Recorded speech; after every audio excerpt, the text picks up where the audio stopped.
kalangga, andito ako ngayon sa bukid kaya maghanap tayo ng gulay para ulam namin pag-uwi mamaya dun sa bahay. Then mga kalangga, may nakita akong gulay. Papakita ko sa inyo kung ano. So, ito guys. Gulay na to guys. Ang sarap kaya nito guys. Oh, na ito. Basta gulay ito sa amin. So, ayan. Kunin natin.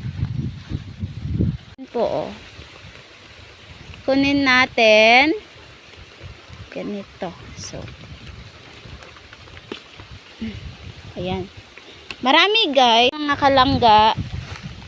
Kunin natin to para pag uwi namin sa bahay mamaya may gulay kami. And then ayan po, malinis ito mga kalangga ha. Mga kalangga, kunin natin ang dahon-dahon. Yan o. Marami pa guys. Marami pa mga kalangga. Kunin natin lahat. Marami pa dito.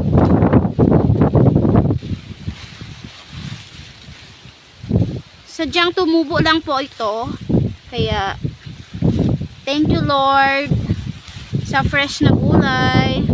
Ayan guys. Ang dami. Ang dami ko nang nakuha. So ayan. Guys, ang dami. Kaya natin, kunin natin lahat to. Ang tataba ng mga dahon. Ha? Kalangga, marami po dito yung ganitong dahon. Oh. Ang sarap kaya nito. Kunin natin. Ang dami. Kunin natin. Ang lalaki ng mga dahon.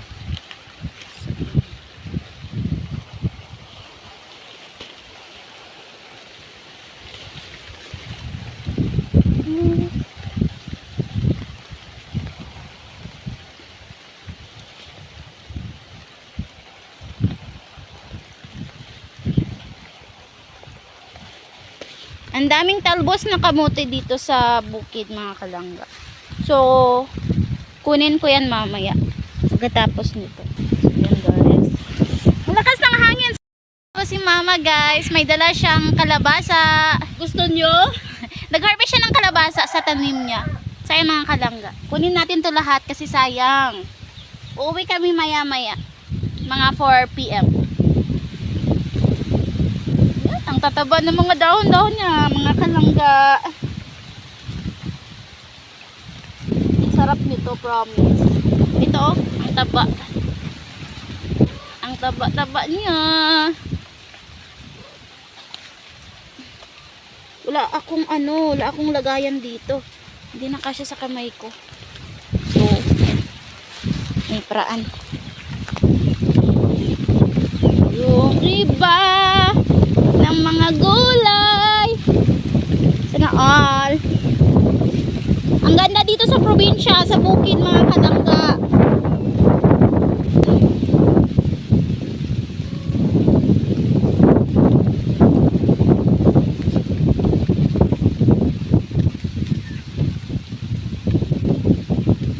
So wait lang, kuha muna ako ng lagayan kasi hindi na kasi sa kamay ko. Lagayan mamang. Mother! Buka. Itong gamay nga ano. Pichel. So, yan. Dito ko ilagay itong dahon. Sa pichel. Sa may wahagang. Lakas talaga ng hangin. Sobra. So, dito ko pichel. Pichel ni Jun Bilog. Shout out sa iyo Jun Bilog. Dito yung pichel mo.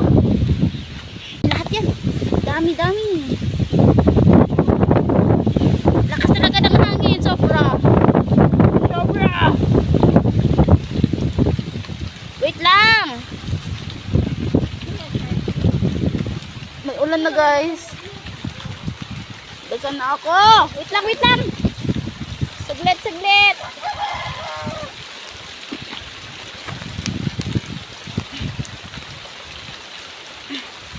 Pero okay lang, maligo ako mamaya. Di baling basa ako. Basta mag-harvest ako ng gulay, charis. Agree. Malakas talaga ng ulan, basa na ako.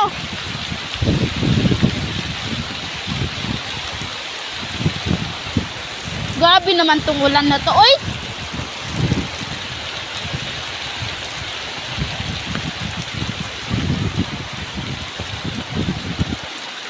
Ang dami pa kaya, oh. So guys, basta na ako.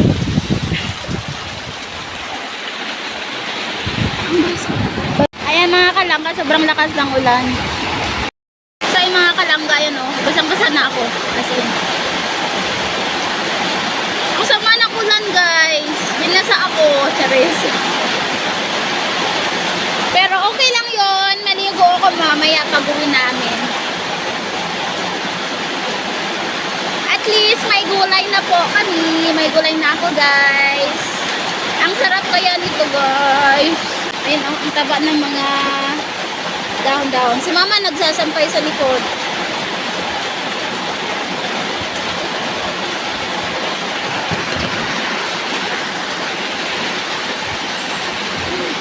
So yun guys. Andito pa yung iba. Sobrang dami nang na-harvest ko. Ay, sana ako na-harvest ng was in.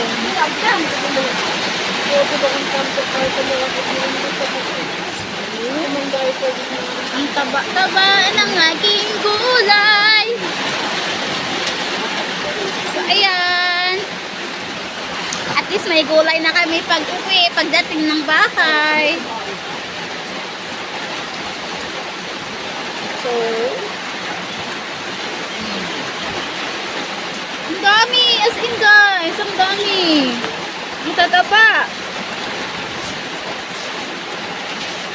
Thank you talaga, Lord. Ang ganda dito sa probinsya guys, pag ganito. Dito is bigas. Yan. Pero yung gulay, marami.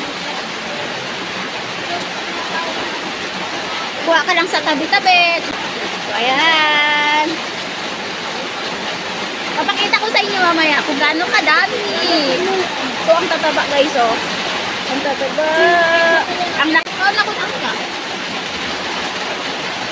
Sabi daw ni mama, bakit hindi ko daw kunin yung ano, yung sili dun sa baba. Sabi ko, mamaya kunin ko yan.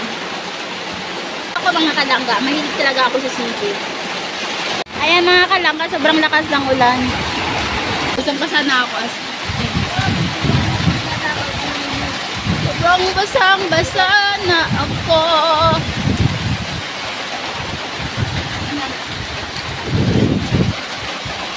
Ang lamig, sobra. Sobrang taba ng dahon. Ayan. Sobrang fresh ng gulay. Tapos may dalawang kalabasa. Ayan. Sobrang ganda ng mga dahon-dahon niya. As in. So, ayan. May gulay na kami. Sa mga kalangga, thank you for watching. Bye-bye. May kalabasa ako. Tapos may gulay ako. Ayan. Thank you for watching. Bye-bye mga kalangga.